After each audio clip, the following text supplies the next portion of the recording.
Assalamualaikum warahmatullahi wabarakatuh. 96,8 Perkasa FM nyalakan energi maju. Selamat sore kawan perkasa, masyarakat Tulungagung dan Kediri Raya, santri Pondok Pesantren Al-Fatahiyah Miren Kranti Boyolangu Tulungagung. Syukur alhamdulillah, sore hari ini di hari ke-27 Ramadan 1446 Hijriah kita dapat dipertemukan dalam majelis yang mulia ini dalam program Zona Islami Spesial Ramadan yang disiarkan langsung dari Pondok Pesantren Al-Fatahiyah Miren Kranti Boyolangu Tulungagung sore hari ini sampai nanti menjelang berbuka. Seperti biasa, kaum perkasa, Zona Islami Spesial Ramadan sore hari ini akan bersama-sama mengkaji kitab Al-Hikam Syekh Ibnu Athaillah As-Sakandari bersama dengan Kiai Haji Muhammad Anang Muhsin, pengasuh Pondok Pesantren Al-Fatahiyah Miren Kranti Boyolangu Tulungagung. Marilah kita mulai Zona Islami sore hari ini bersama dengan Kiai Haji Muhammad Anang Muhsin. Semoga. Assalamualaikum warahmatullahi wabarakatuh. Bismillah, alhamdulillah, salatu wassalamu ala rasulillah wa ala alihi wa sahbihi wa mawalah. Rabbi syrah li sadri wa yassir li amri wahlul 'uqdatam bil lisani yafqahu qawli. Subhanaka la ilma lana illa ma 'allamtana innaka antal alimul hakim. Kita sampaikan selamat sore kepada para santri Pondok Al-Fatahiyah dan seluruh pendengar radio Perkasa FM dimanapun berada. Mudah-mudahan kita semua selalu dalam bimbingan hidayah taufik Allah subhanahu wa ta'ala, amin ya rabbal alamin. Kajian sore ini nasihat-nasihat Sayyidi Syekh Ibnu Athaillah Sakandari. Kita akan mengupas seputar ketaatan dan pintu qabul. Qala Sayyidi Syekh Ibnu Athaillah Sakandari rahimahullahu ta'ala, rubbama fataha laka babat ta'at wa ma fataha laka babal qabul wa rubbama qadha 'alaika bidzambi fakana sababan fil wusul. Sayyidi Syekh Ibnu Athaillah Sakandari, beliau mengatakan rubbama fataha laka babat ta'at. Terkadang Gusti Allah membuka pada diri kita pintu ketaatan. Wa ma fataha laka babal qabul, namun Allah tidak membuka kepada kita pintu penerimaan. Wa rubbama qadha 'alaika bidzambi, dan terkadang Gusti Allah mentakdirkan kepada kita perbuatan dosa, fakana sababan fil wusul, dan justru terkadang itu menjadi sebab kita bisa wusul kepada Allah. Hikmah niki harus berhati-hati kita memahami, jangan sampai salah paham. Sebab ketika dalam memahami hikmah ini kita salah paham, maka akan terjerumus kepada hal-hal yang tidak diinginkan. Maka perlu kiranya kita jabarkan sebagai berikut. Di dalam hikmah ini Sayyidi Syekh Ibnu Athaillah mengatakan, rubbama fataha laka babat ta'at, Terkadang Gusti Allah membuka kepada kita pintu ketaatan. Artinya terkadang manusia niku diparingi kesempatan oleh Allah ibadah. Terkadang manusia niku ringan beribadah, sholat enteng, poso, ngaji, zikir, sedekah dan lain sebagainya. Namun Gusti Allah tidak membuka kepadanya pintu menerima. Artinya ibadah yang dilakukan orang tersebut itu tidak diterima oleh Allah. Terkadang begitu. Ibadahe ora ditampa, sedekahe mboten ditampi. Kenapa kok begitu? Ini harus kita pahami. Terkadang manusia itu setelah ibadah, setelah bisa ibadah, kalau tidak hati-hati, terkadang ada perkara buruk yang menyertai keikhlasan, seperti ijab, seperti ijabiha waqtimadan alaiha wahtiqaroman lam yaf'alha. Jadi terkadang ada orang yang tipenya itu enteng ibadah niku enteng, akan tetapi ketika dia melakukan ibadah itu hatinya ujub, hatinya berbangga diri, akhirnya muncul sombong, kemudian meremehkan orang lain, wahtiqaruman lam yaf'alha, dan dia mencela orang-orang yang tidak melakukan ibadah seperti dirinya. Nah, maka hal-hal ini seperti ujub, berbangga diri, kemudian sombong dengan amal, lalu mencaci maki orang lain yang tidak melakukan amal seperti dirinya, ini semuanya adalah afat. Ini semuanya adalah mani'un min qabuliha. Jadi keburukan yang menghalangi diterimanya amal. Maka terkadang ada orang tipe seperti ini. Ada orang tipe seperti ini, ngibadah enteng, tapi kemudian hatinya sombong. Nah, sombong ini, sombong karena amal, ini akan bisa menghalangi orang tersebut dari qabul.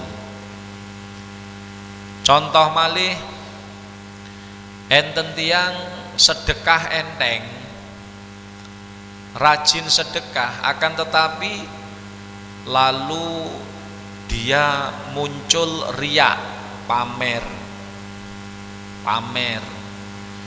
dan setelah di samping pamer dia mencela, ngelok nih wong-wong sing boten sedekah seperti dirinya. Maka ketahuilah, pamer, mencaci maki orang-orang yang tidak melakukan amal seperti dirinya, ini mani'un min qabuliha. Ini merupakan penghalang yang mencegah amal daripada manusia tersebut. Maka masih sedekah tidak akan diterima, tidak diterima. Ini yang dimaksud oleh Sayyidi Syekh Ibnu Athaillah Sakandari, rubama fataha laka babat ta'at. Terkadang Gusti Allah membuka untuk kita pintu ibadah, iso ngibadah terkadang kita niki ning wa ma fatahalaka babal qabul, namun Allah tidak membuka kepada kita pintu penerimaan. Jadi iso ngibadah ning ora ditampa karo pangeran. Lah ini biasanya karena afat-afat niki wau. Nggih. Afat-afat niki. Jadi di samping iso ngibadah, ketika dia iso ngibadah lalu dalam hatinya ada kesombongan, ada ujub, berbangga diri, lalu riya niku pamer, ingin dipuji orang. Kalau tidak dipuji orang tidak semangat. Atau kemudian dia ikhtikor, wahtikoru man lam yaf'alha, atau karena dia bisa melakukan banyak ibadah lalu dia mencaci maki, meremehkan orang-orang yang tidak bisa beribadah seperti dirinya. Ketahuilah, maka meremehkan orang lain yang tidak ibadah seperti dirinya, zatiyah meremehkan orang lain ini yang menyebabkan amalnya tidak diterima oleh Allah. Berarti orang semacam ini masuk dalam dawuh Sayyidi Syekh Ibnu Athaillah, terkadang intine menungso niku iso ngibadah ning ora ditampa karo pangeran. Itu artinya Allah hanya membuka kepada manusia itu pintu bisa beribadah, ning Allah tidak membuka pintu penerimaan. Nah, supaya Allah di samping membuka pintu ibadah juga membuka pintu penerimaan. Bagaimana?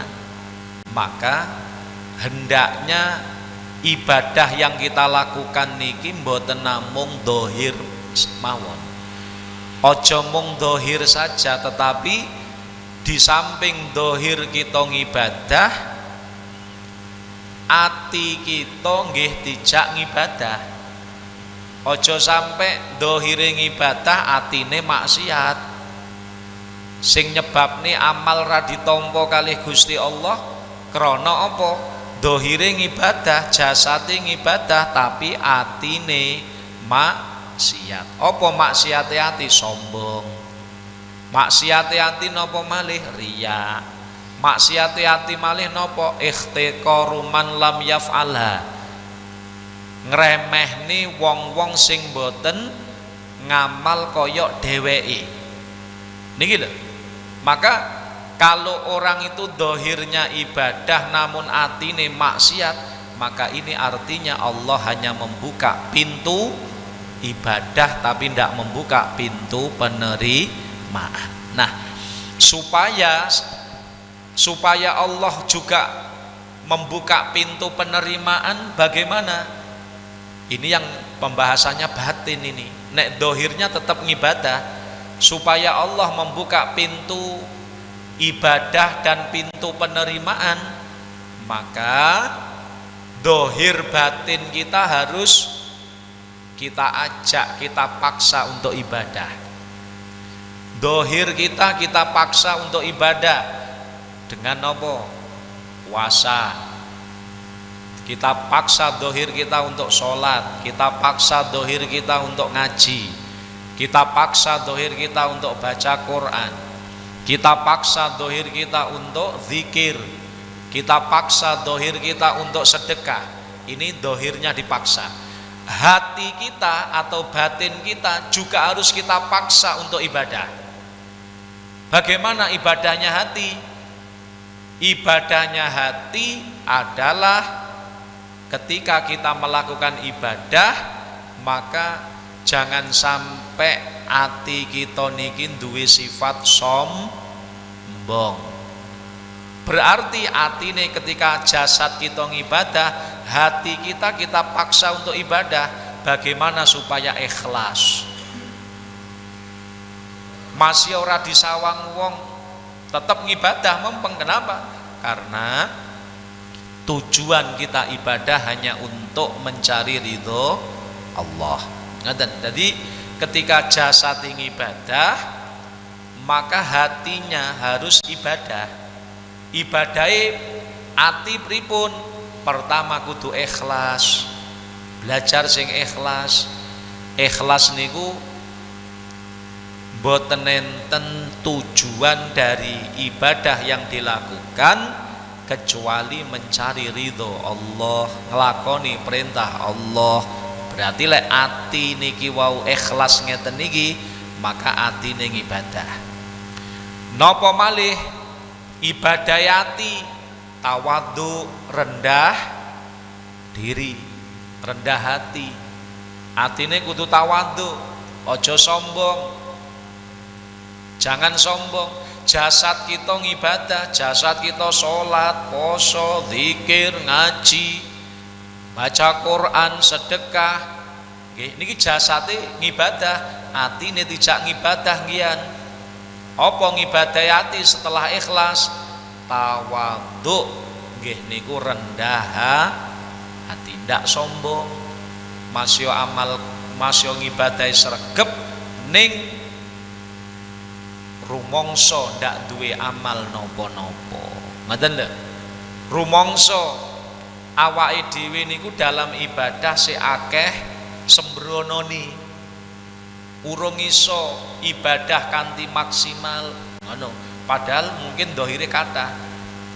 Kados dicontokne dalam kitab niku sinten Al Habib Husain bin Thohir. Habib Husain bin Thohir niku sing ngarang kitab Sulamut Taufik. Amalane beliau setiap hari beliau niku sholat duha. Dalam sholat duha beliau membaca Al-Quran setelah Fatihah.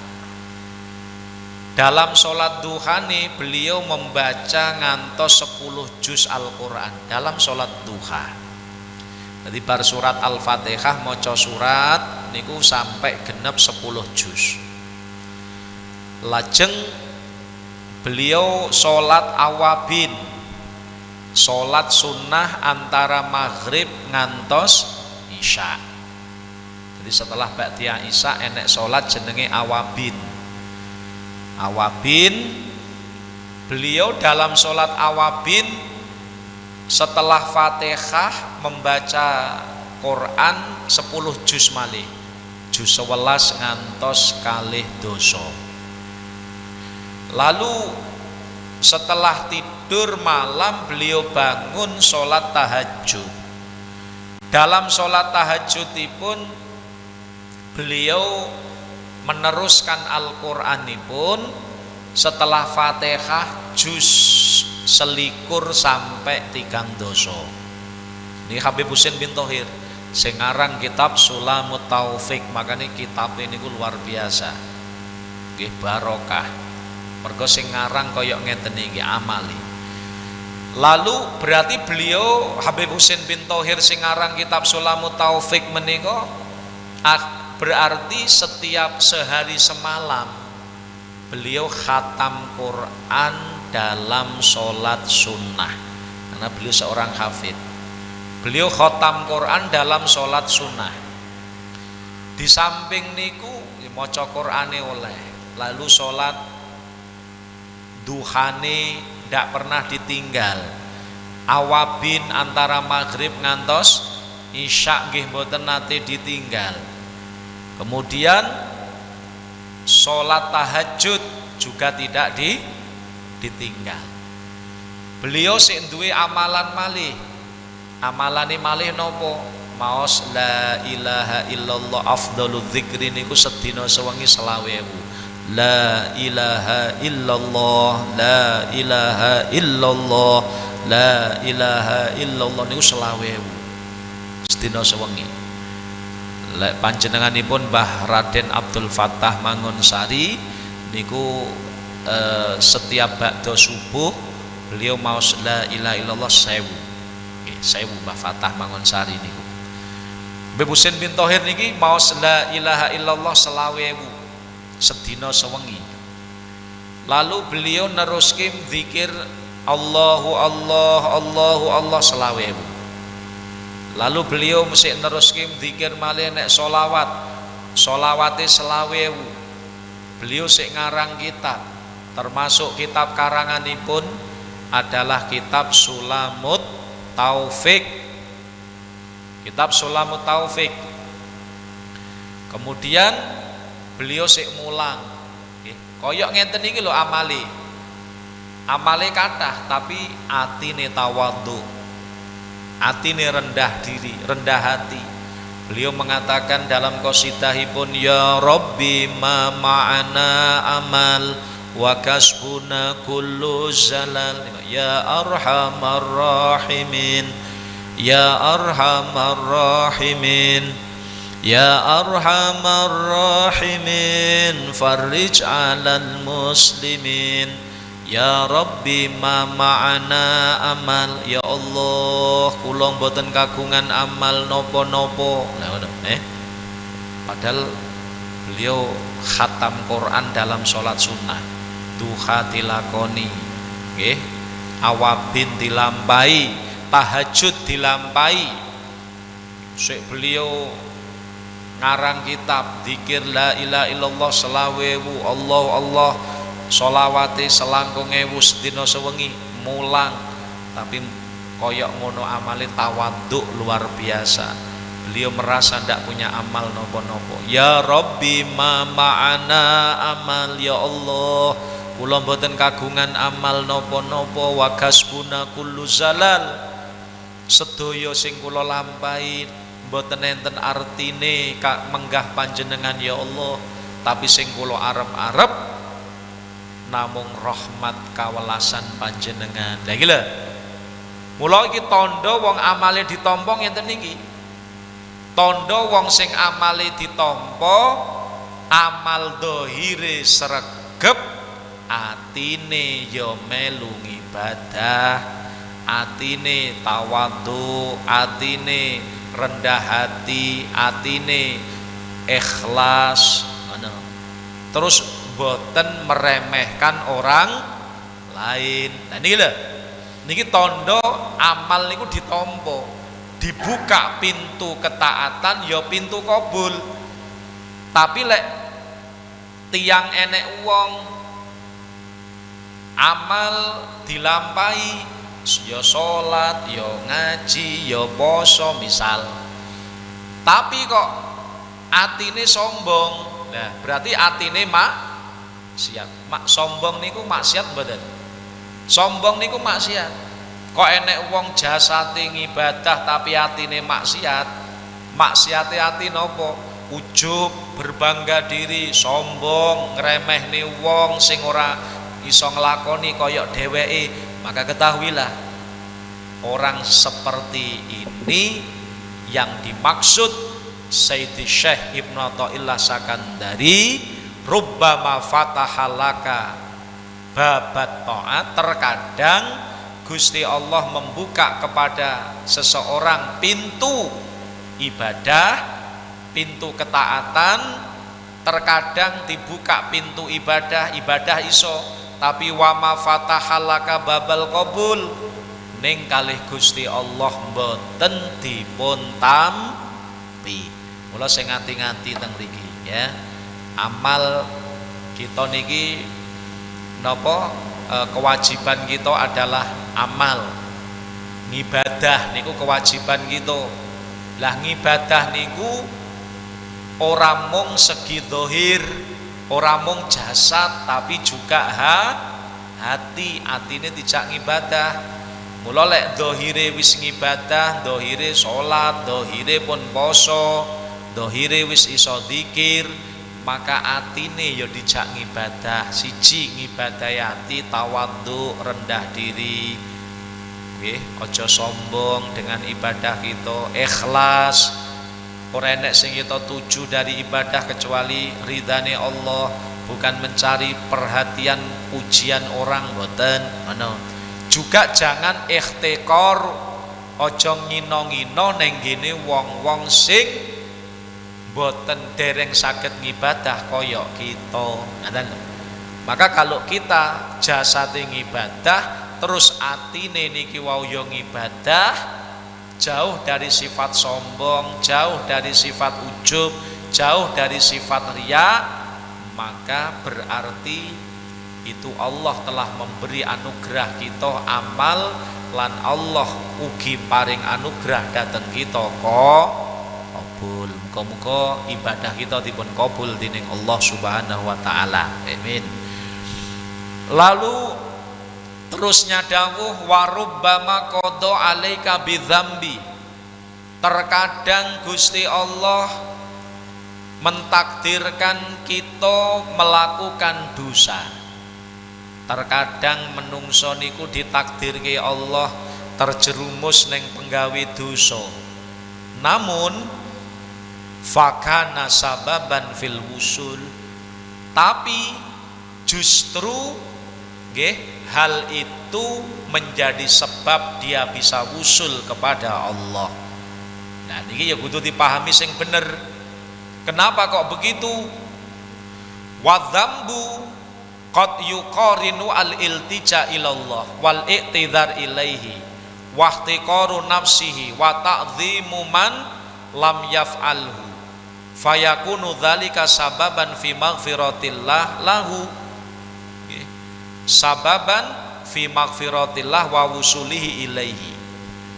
Mula dawuh niki pahami ngeten.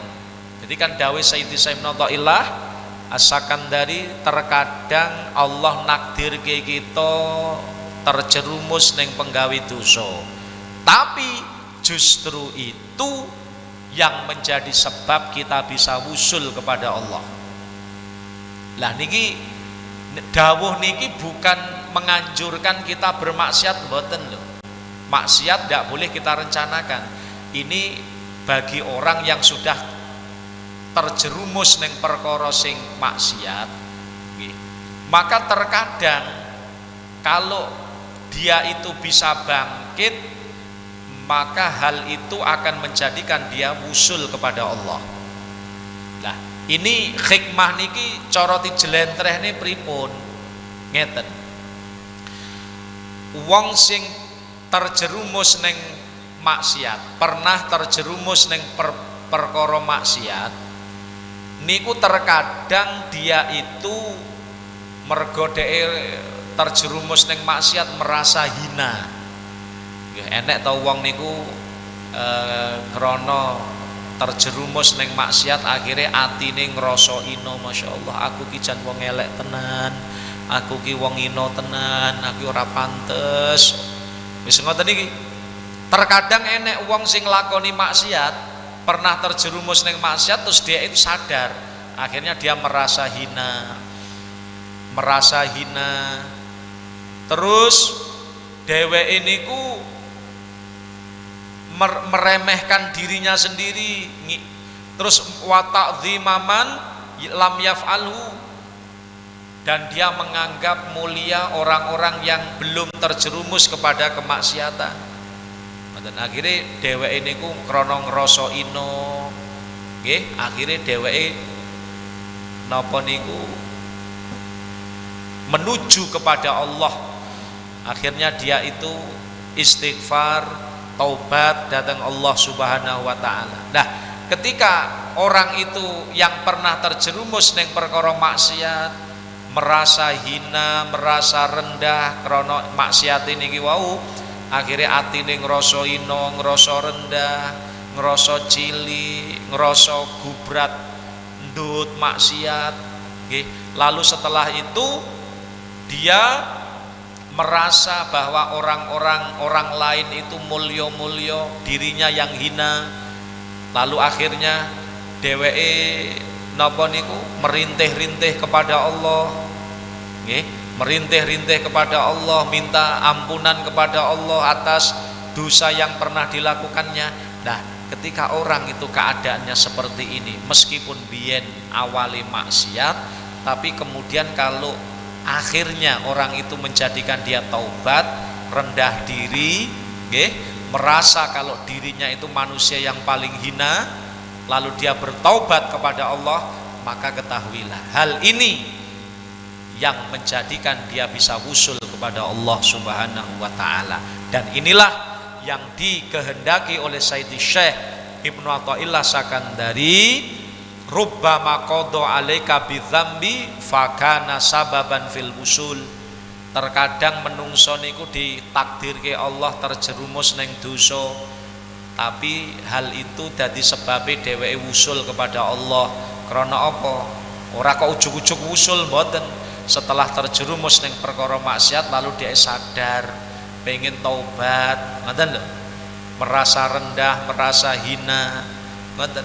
Merasa hina, merasa rendah, lalu dia meyakini ada Allah yang Maha Pengampun, maka ketahuilah hal semacam ini akan mengentaskan dia dari kehinaan dosa tadi dan dia bisa wusul kepada Allah Subhanahu wa taala. Nah, dari hikmah ini hendaknya kita betul-betul memahami, ya, memahami yang dikehendaki oleh Sayyidi Syekh Ibnu Athaillah Sakandari, atau dalam hikmah ini Syekh Ibnu Athaillah mengajak kepada kita, ngajak dos pundi awake dhewe niki ketika ibadah, ketika melakukan ketaatan harus kita kumpulkan antara zahir dan batin. Ini yang pertama. Nek awake dhewe ngibadah secara zahir, contohnya sholat, ngaji, poso, zikir, ini ibadah zahir. Ketika jasad kita ngibadah ngoten niki wau, maka hati kita juga harus kita paksa untuk ibadah. Apa ibadah hati? Ikhlas. Tidak ada yang kutuju dari ibadah itu kecuali ridhani Allah. Ikhlas nomor 1. Nomor 2, ya kuwi kita tetap harus rendah hati. Mas yo kita iso ngibadah ngeten iki jangan sombong. Ojo ngendelke amal kita. Bahkan yang harus kita andalkan adalah pitulunge Allah, rahmati Allah. Lalu dalam hati kita ada rendah diri, rendah hati. Lalu tawadhu. Kita tidak pernah merasa kalau diri kita itu lebih baik daripada orang lain. Senajan jasad kita nglakoni ibadah, tetep ati kita rumangsa awake dhewe, kita rumangsa lek kita niku luwih elek. Kita niku luwih elek timbangane wong liya. Artinya masya kita jasad kita ngibadah, ning ati kita aja rumangsa nek kita luwih apik timbangane wong liya. Ini penting. Ya, tetap kita merasa napa diri kita inilah yang paling buruk dibanding manusia-manusia yang lain. Dan ini adalah puncak tawadhu. Soalnya nopo lho, kadang nafsune niku ndak gelem ngoten niku. Nafsune ngomong, "Loh, aku ngibadah nyapa aku kok rumangsa luwih elek timbangane wong liya." Lho ngene, ibadah kita niki kan dereng mesti lek ditampa. Apa ada jaminan kalau kita ibadah mesti ditampa? Dereng. Belum. Sehingga apik lan elek niku kan di sisi Allah sok neng akhirat, dan itu ndak ada yang tahu. Apa enek sing ngerti nek amal kita ditampa? Kalau kita ndak tahu kalau amal kita diterima atau tidak, lalu kok kita sombong merasa lebih baik daripada orang lain, dari mana pengetahuan itu? Maka kata Imam Ghazali, lek enek wong kok merasa lebih baik daripada orang lain, itu menunjukkan kalau dia itu jahlun mahdun, orang yang sangat bodoh itu. Kenapa kok begitu? Krono apik lan elek niku kan wonten ngersane Allah. Apik lan elek itu menurut Allah sok neng akhirat. Lah, dan ini ndak ada yang tahu sekarang. Kita ndak pernah tahu apakah amal kita niku ditampa apa ora, mboten ngertos kita niki. Ya sik muga-muga Rabbana taqabbal minna, muga-muga sik ngono, tapi urung pasti. Kita tidak bisa memastikan kalau amal kita diterima. Nah, ketika manusia niku mboten saged mastekne lek amale ditampa, lalu kok merasa lebih baik daripada orang lain, itu dari mana perasaan itu? Maka kata Imam Ghazali, tidak akan mungkin orang merasa lebih baik daripada orang lain kecuali orang itu pancen wong bodho. Ngoten. Mula orang yang mulia itu justru tidak merasa lebih baik daripada orang lain. Mula puncak dari akhlakul karimah yang diajarkan oleh para ulama niku napa? Syuhudun naqsi ala nafsi. Memandang diri sendiri dengan pandangan banyak kekurangan. Wong niku sing apik ngoten, nyawang awake dengan pandangan banyak kekurangan. Wa ru'yatul ghair bil kamal, dan memandang orang lain, menilai orang lain dengan penilaian atau pandangan kesempurnaan. Iki wong sing apik ngoten iki puncak akhlakul karimah setelah iman. Oke, jadi ketika kita bisa memandang diri kita dengan pandangan banyak kekurangan, banyak kelemahan, dan lalu memandang orang lain dengan pandangan kesempurnaan, maka di saat ngoten niku kita jadi orang yang mulia. Wong niku lek wis merasa kalau dirinya paling buruk, mandang wong liya dengan pandangan kemuliaan, ndak mungkin kita ngremehne wong. Eneke wong ngremehne kepada orang lain karena apa? Dia merasa lebih baik dari orang yang diremehkan. Niki lho. Eneke wong ikhtikor, eneke wong mencaci maki, ngremehne wong liya, ini karena penyakit sombong, penyakit ujub, karena dia merasa lebih baik daripada orang yang diremehkan tadi. Ngoten. Mula niki sing paling penting, Sayyidi Syekh Ibnu Athaillah Sakandari mengajak kepada kita lewat hikmah niki. Yang pertama, kita berusaha jasad, dohir dan batin kita tidak ngibadah. Dohire ngibadah, atine yo ngibadah. Ibadah hati napa? Ikhlas, tawadhu, nggih, ikhlas, tawadhu, rendah diri. Kemudian kita menghormati orang lain, menganggap orang lain lebih baik daripada kita. Wis, niku ibadah hati. Ketika dohire ngibadah, atine kok ngibadah, maka ini tanda Allah di samping memberi pintu amal, membuka pintu amal, juga Allah telah membuka pintu qabul. Nah, lalu sing nomor kalih dari hikmah niki dos pundi? Manakala kita terjerumus neng perkara sing elek, tanpa sadar, tanpa sengaja, misalipun kita terjerumus neng perkara sing elek, kita terjerumus kepada maksiat misalnya, maka bagaimana? Wala tayasu mir rauhillah, ojo putus asa saka rahmate Allah. Sebab terkadang kemaksiatan yang kita terjerumus di dalamnya, kalau benar-benar hal itu menghantarkan kita kepada taubat, menghantarkan kita kepada perasaan merasa hina, merasa rendah, okay, maka ketahuilah justru kemaksiatan yang kita terjerumus di dalamnya itu bisa menghantarkan kita kepada usul kepada Allah Subhanahu wa taala. Tapi ngoten niku. Tapi nomor siji syarate maksiate ora direncanakne. Maksiate mboten ora disengaja. Beda malih kalih wong sing sengaja maksiat mboten oleh. Nggih.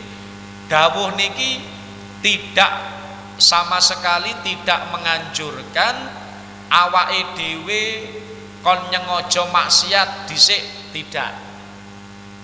Tidak, itu salah. Dawuh Sayyidi Syekh Ibnu Athaillah niki ini bagi orang yang sudah terlanjur terlanjur kejegur neng maksiat. Mungkin di masa lalu tanpa sadar dia terjerumus neng perkara maksiat. Ngoten lho.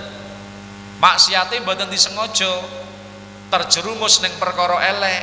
Maka kalau memang demikian, maka jangan putus asa dari rahmat Allah, segera bangkit untuk taubat istighfar kepada Allah. Ngoten lho.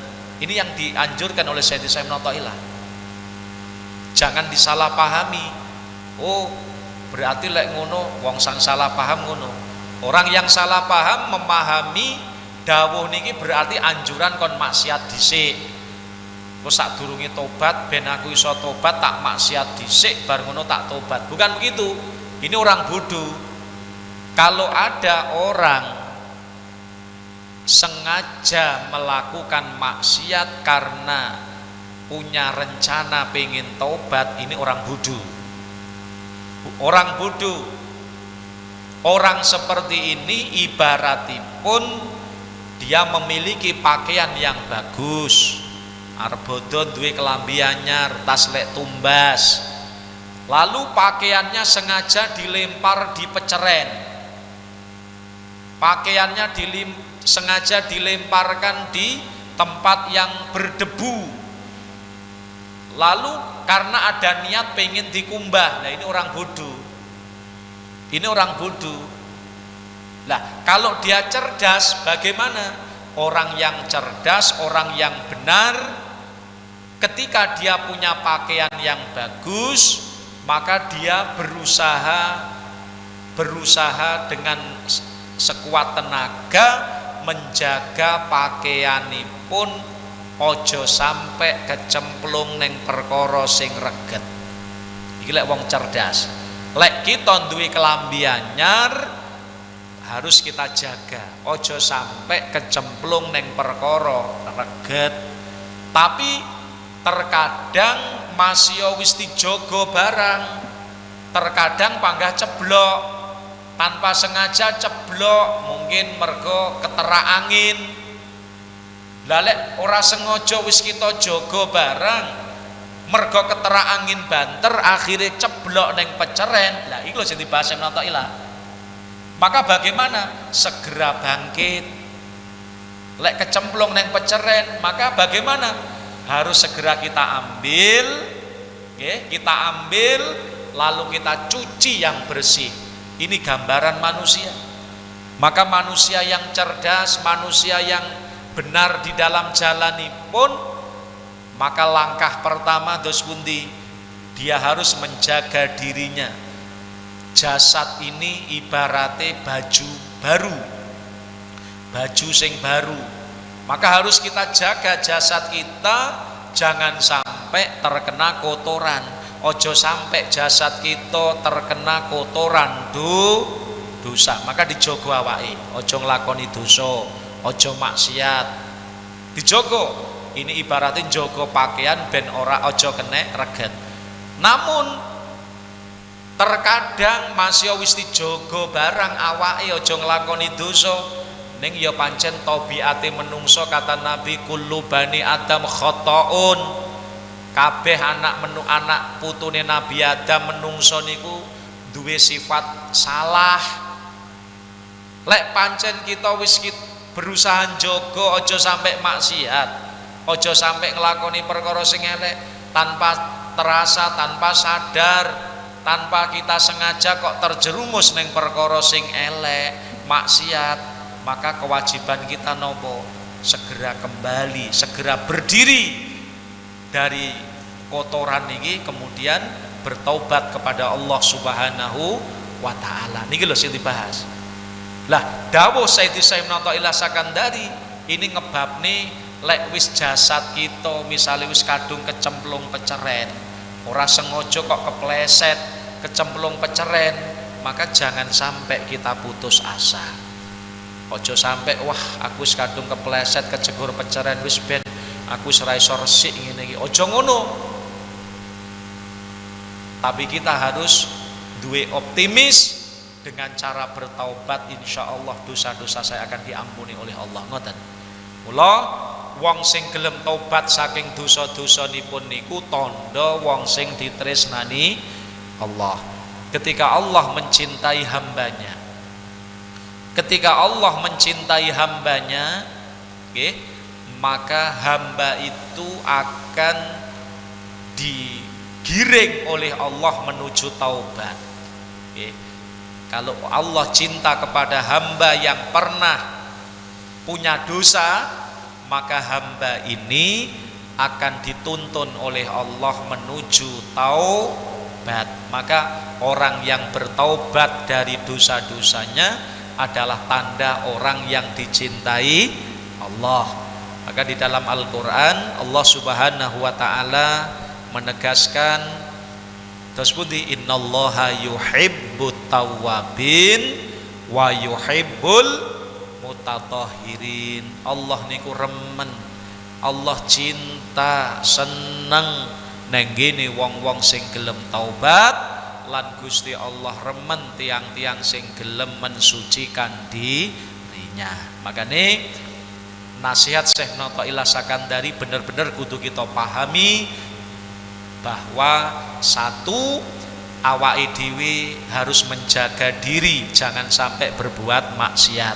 Akan tetapi meskipun kita pun jogo ojo maksiat, namun kita ndak boleh lupa tabiat kita. Wateke menungso niku pancen makhalul khotok wan nisyan. Pancen ya panggunane salah, panggunane luput. Makane di saat kita niki misalipun kepleset ngelakoni maksiat, ngelakoni perkara sing elek, maka berlakulah dawuh niki, rubbama qadha alaika bidzambi. Terkadang Gusti Allah nakdirke kita kepleset ning perbuatan dosa, tapi lek awake dhewe kemudian sadar, lalu kita segera berdiri, segera mensucikan diri, segera bertobat kepada Allah, maka ketahuilah ini akan menjadi sebab kita bisa wusul kepada Allah Subhanahu wa ta'ala. Maka orang yang bertobat dari dosa-dosa yang pernah dia kepleset itu hakikatnya adalah orang yang tidak punya dosa. Kalau kata Nabi disebutaken mantaba kaman la dzambalah, sapa wong sing tobat saka dosa-dosane, maka orang tersebut bagaikan orang yang tidak memiliki dosa. Maka mudah-mudahan Allah Subhanahu wa ta'ala jadikan kita semuanya orang-orang yang dicintai ya. Semoga Allah membimbing kita menuju jalan yang diridhoinya. Semoga Allah mudahkan kita, jasad kita enteng ibadah, amin. Dan semoga Allah mudahkan hati kita untuk ringan ibadah. Dan kalau jasad hati kita digampangnya Allah ngelakoni ibadah, jasate ngibadah, atine tawadhu, atine ikhlas, atine merasa orang lain itu lebih baik daripada dirinya, sehingga dia tidak pernah mencela orang lain, maka ketahuilah orang yang semacam ini itu tanda kalau dia itu orang yang dikehendaki mendapatkan keselamatan Allah, sebagaimana didawuhkan oleh Nabi SAW bahwa kullun muyasarun lima khuliqalah. Nabi pernah mengatakan setiap manusia muyasarun akan dimudahkan Allah lima khuliqalah, untuk apa dia diciptakan. Setiap manusia akan dimudahkan Allah menuju apa dia diciptakan oleh Allah, menuju takdirnya masing-masing. Dikatakan man khuliqa lil jannah yussira li amali ahlil jannah. Sapa wonge dikersakne kalih Allah taala sok bakal dipanggokne ning surganipun Allah, maka yussira li amali ahlil jannah. Neng dunya wong niku bakal digampangne Allah nglakoni ibadah, nglakoni ketaatan, didohne saka maksiat sing dadi sebabe dheweke sampe ning surgane Allah Subhanahu wa taala. Mugi-mugi Allah dadosaken kita sedaya tiang-tiang ingkang dipun tresnani, muga-muga awake dhewe kabeh keluarga kita tiang-tiang sing kita tresnani calon-calon penghuni surganipun Allah Subhanahu wa taala. Amin ya rabbal alamin. Amin amin ya rabbal alamin. Yang berkiasa, sebelum kita akhiri zona Islami Ramadan sore hari ini, marilah kita tutup dengan kesimpulan dan juga doa. Kesimpulan dari hikmah Sayyidi Syekh Nadaillah Sakandari ya, yang pertama disebut nih rubbama fataha laka babat ta'at. Terkadang manusia niku diparingi pitulung iso ngibadah, tapi ora ditompo kalih Gusti Allah. Tondone orang yang seperti ini bagaimana? Dalam dia beramal disertai dengan sombong. Ketika beramal disertai dengan hati yang sombong, hati sing riya, ati sing ujub, ati sing remehne kepada orang lain, maka orang seperti ini intine mung iso ngibadah tapi ibadahe ora bakal ditampa kalih Gusti Allah. Lalu sing nomor kalih, terkadang menungso niku kepleset kepada perbuatan dosa, tapi kalau dengan cara seperti ini ketika kepleset niki wau, menungso segera bangkit untuk taubat kepada Allah, menyadari kesalahan-kesalahanipun, merasa dirinya orang yang buruk dan seterusnya, lalu bertaubat kepada Allah, maka ketahuilah hal ini bisa menjadi sebab dia usul kepada Allah Subhanahu wa taala.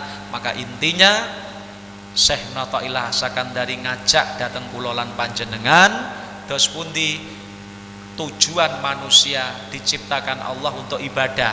Maka ibadah ini ojo mung dohir mawon, jasad kita dijak ngibadah dengan melakukan sholat, puasa, zikir dan lain sebagainya. Kemudian hati kita juga kita ajak untuk ibadah. Ibadah ya hati niku tawadhu, ikhlas, kemudian rendah hati, merasa orang lain itu lebih baik daripada dirinya, menghormati orang lain. Inilah ibadahnya hati. Ketika Allah memberikan pertolongan kepada kita, jasad lan hati kita sakit ngibadah, niku tandane Allah niki bakal nampi amal kita. Mila muga-muga amal kita sedaya dipun tampi dening Allah Subhanahu wa taala, dosa-dosa kita disepuro kalih Allah. Amin Allahumma amin. Allahumma sholli ala sayyidina Muhammad wa ala ali sayyidina Muhammad. Alhamdulillahi rabbil alamin. Allahumma barik lana fi hayatina, barik lana fi arzakina, barik lana fi ulumina, barik lana fi dzurriyyatina wa ahlina wa Allahumma arzuqna ilman nafi, amalan sholih maqbulah, a'inna ala dzikrika wa husni ibadatik. Allahumma arhamata sayyidina, Allahumma aslih mata sayyidina, Allahumma ansur mata, Allahumma farrij an ummati sayyidina Muhammad. Rabbana atina fid dunya hasanah fil akhirati hasanah qina adzabannar. Allahumma khtim lana bi husnil khatimah, na'udzubika wa na'udzubika min su'i. Sallallahu alaihi sayyidina Muhammadin wa ala alihi wasallam. Alhamdulillah rabbil alamin. Assalamualaikum warahmatullahi wabarakatuh. Waalaikumsalam warahmatullahi wabarakatuh. Kaum berkiasa masyarakat Tulungagung dan Kediri Raya, baru saja kita simak zona Islami spesial Ramadan bersama dengan Kiai Haji Muhammad Anam Muhsin, pengasuh Pondok Pesantren Al-Fatahiyah Miren Ngranti Boyolangu Tulungagung. Anda bisa simak terus pembahasan seputar zona Islami spesial Ramadan yang disiarkan langsung dari Pondok Pesantren Al-Fatahiyah Miren Ngranti Boyolangu Tulungagung selama bulan Ramadan di 96,8 Berkiasa FM. Saya Danang Meroyiki bersama dengan seluruh tim yang bertugas pamit undur diri. 96,8 Berkiasa FM, nyalakan energi maju. Wassalamualaikum warahmatullahi wabarakatuh.